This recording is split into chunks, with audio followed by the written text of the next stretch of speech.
दोस्तों, आज मैं आपके सामने पुनः उपस्थित हूँ कर्ज के बारे में बात करने के लिए।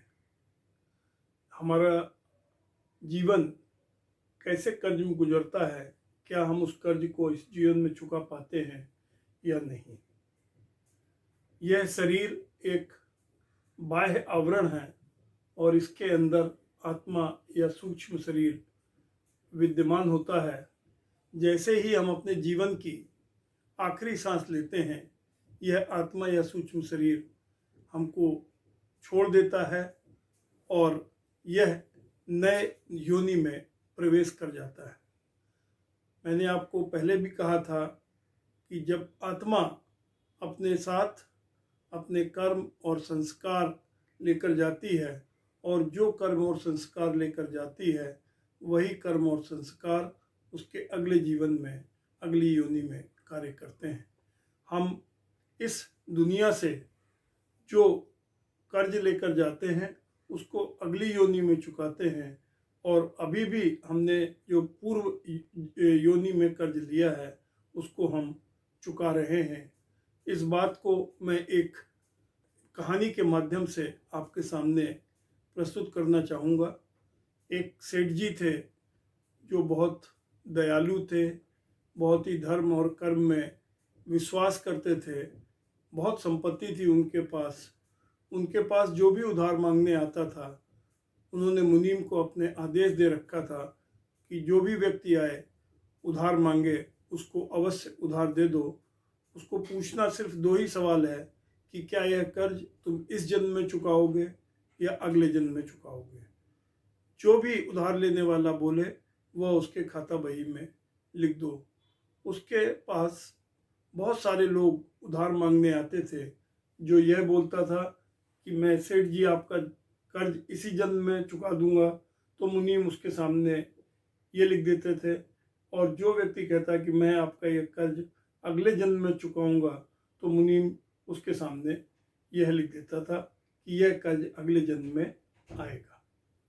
एक बार एक चोर को यह बात पता लगी कि सेठ जी बहुत दयालु हैं, बहुत धर्म कर्म में विश्वास करते हैं, और उसने सोचा क्यों न सेठ जी की तिजोरी देखकर सेठ जी का माल मैं उड़ा लूं, और यह देखने के लिए कि तिजोरी कहाँ रखी है, उसमें कितना धन है, वह सेठ जी के पास उधार मांगने चला जाता है।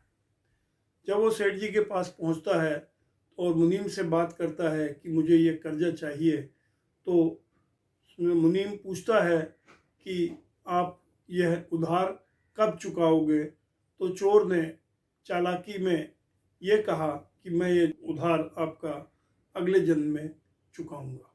क्योंकि चोर के मन में तो एक सवाल यह था कि सेठ जी की तिजोरी कहाँ है। वो साथ साथ मुनीम जी के साथ जाता है, अपना उधार लेता है और यह देखता है कि सेठ जी की तिजोरी में तो बहुत ज़्यादा माल भरा हुआ है। उसके दिमाग में यह चलने लगता है कि सेठ जी की तिजोरी से माल कैसे साफ किया जाए। तो वह अंधेरी रात में सेठ जी के पास जो तबेला था जिसमें गाय और भैंस बंधी रहती थी, वहाँ पर आकर शाम के छुप जाता है और वह मौका देखता है कि मैं कब सेठ जी की तिजोरी में हाथ साफ करूं। जैसे ही वह रात होती जाती है तो चार जो भैंस उनके तबेले में बंधी हुई थी, वो आपस में बात कर रही थी। एक भैंस दूसरी भैंस से बोली कि अभी क्या बहन नई नई आई हो। तो वह भैंस बोली कि हाँ, सेठ जी का पिछले जन्म का कर्ज था, उसे चुकाना था, तो अभी आई हूँ आज। जब तक सेठ जी का कर्ज चुक नहीं जाएगा तब तक इसी तबेले में मेरे को रहकर सेठ जी को अपने दूध से अपना कर्ज चुकाना है। तो वह दूसरी भैंस उससे बोली कि हे बहन, दुख ना करो, मैं भी 3 साल से इसी तबेले में बंधी हुई हूँ और मैंने जो कर्ज लिया था 3 साल से सेठ जी का कर्ज दूध देकर चुका रही हूँ। चोर को यह सारी बात समझ में आ जाती है कि ये भैंसें क्या बात कर रही हैं, और चोर बहुत दुख में और कष्ट में पड़ जाता है कि ये मैंने क्यों सोचा। वो अगले दिन भागता हुआ सेठ जी के पास जाता है, अपना कर्ज चुकाता है और अपने रजिस्टर से अपना नाम कटवा लेता है इसी जन्म में अपना कर्जा चुकाकर। हमको इससे क्या शिक्षा मिलती है कि हमारा जो भी कर्ज है वो हमको इसी दुनिया में चुकाना है, और हम दुनिया में आते ही इसीलिए हैं कि ज़िंदगी के मेरे जो हिसाब किताब हैं पूरे हो जाएं। आपके परिवार में कोई बेटा बनकर आएगा, कोई बेटी बनकर आएगी, कोई पिता बनकर आएगा, कोई पति बनकर आएगा। जो भी आ रहा है वह सिर्फ कर्ज चुकाने के लिए आ रहा है। कोई प्रेमिका बनकर आता है, कोई प्रेमी बनकर आता है, कोई पड़ोसी बनकर आता है, कोई रिश्तेदार बनकर आता है, सिर्फ इसलिए कि मैंने पूर्व जन्म में कर्ज लिया है वह चुका पाऊँ। इससे यह निष्कर्ष भी निकलता है कि अच्छे कर्म का फल अच्छा है और बुरे कर्म का फल बुरा है।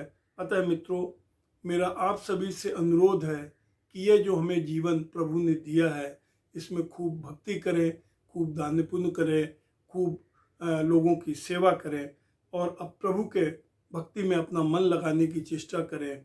बिल्कुल, अगर प्रतिदिन हम प्रभु से विनती करते हैं तो प्रभु के दर्शन भी हमको होंगे, वह हमारे ऊपर अपना सारा प्रेम भी उलट देगा, और हम दुनिया से यदि बगैर कर्ज के जाएंगे तो निश्चित रूप से हमको सद्गति प्राप्त होगी और हम इस अपने उद्देश्य में सफल भी होंगे।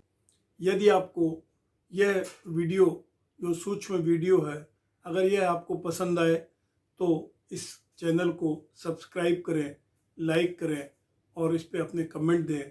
और अगर आपके कोई प्रश्न हो तो वह भी हमें कमेंट्स के माध्यम से बताएं, ताकि हम अगले वीडियो में आपके प्रश्नों का उत्तर दे सकें। ओम साईं राम, ओम हनुमते नमः, ओम नमः शिवाय।